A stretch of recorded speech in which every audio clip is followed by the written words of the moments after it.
மக்களே வணக்கம். நான் உங்கள் கேபி விவசாயி பேசுகிறேன். பார்த்துக்கோங்க, என்னென்னு பார்த்தீங்கன்னா, இன்றைக்கி ஒரு முக்கியமான பதிவு. பார்த்துக்கோங்க, எப்படின்னா எப்படி சொல்கிறதுனே தெரில எனக்கு. பார்த்துங்க, மரத்தை மரம் எப்படி நிற்குன்னு பார்த்துங்க. முருங்கை மரம்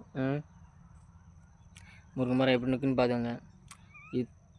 தை மாதத்துலேருந்து இந்த பங்குனி பிறந்தாச்சு. இந்த 3-4 மாதத்துக்குள்ளே எப்படியும் இதுக்கு எங்கள் ஓனரு கிட்டத்தட்ட எப்படியோ ஒரு 3-4 லட்ச ரூபா செலவழிச்சிருப்பார், மருந்து செலவு மட்டுமே. பார்த்துங்க, மரம் ஒன்றுத்துக்குமே ஆகாது. ஃபுல்லாக வண்டு நோய் மருந்து அப்பவும் மருந்து வாரத்துக்கு ஒரு மருந்து அடிக்கும். அதே மாரியே வண்டு தாக்கியிருக்கு. பார்த்துங்க, என்ன பண்ணுறதுன்னு தெரியாமல் ஓனர் வீட்டில் உட்காந்தவ தான். மரம் ஆகாதுன்னு சொன்னோடனே ஓனர் வீட்டில் உட்காந்தவ தான். இன்னும் தோட்ட பக்கத்தில் எழுந்துச்சி வரலை. இப்போ என்னன்னு பார்த்தீங்கன்னா, அதை விட முக்கியமானது,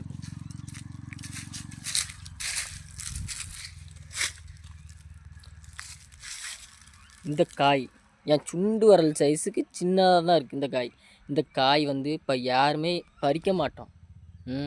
இந்த சைஸு காயை இப்போ பறிக்க வேண்டிய நிலைமை ஆகிப்போச்சு. ஏன்னு பார்த்தீங்கன்னா, அவ்வளோ மரத்தையும் வெட்ட சொல்லிட்டே வருவான்னு இருக்கு.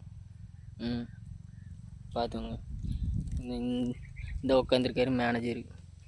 மேனேஜரு முக்காடை போட்டவர் தான் அவரும். யார் மூஞ்சிலுமே களை இல்லை.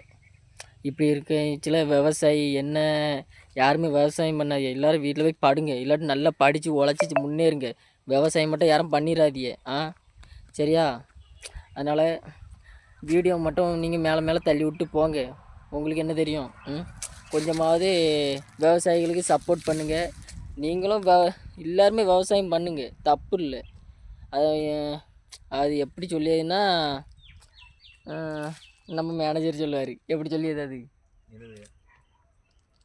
அவர் சொல்ல தெரியல, எனக்கும் வாய் வரமாட்டுக்கு. அதனால் எல்லோரும் வீட்டில் படுக்கலாம். யாருமே விவசாயம் பண்ணாதீங்கன்னு அவரே சொல்லிட்டாரு. சரியா? அதனால் எல்லோரும் வீட்டில் படுத்துவங்க. பாய்.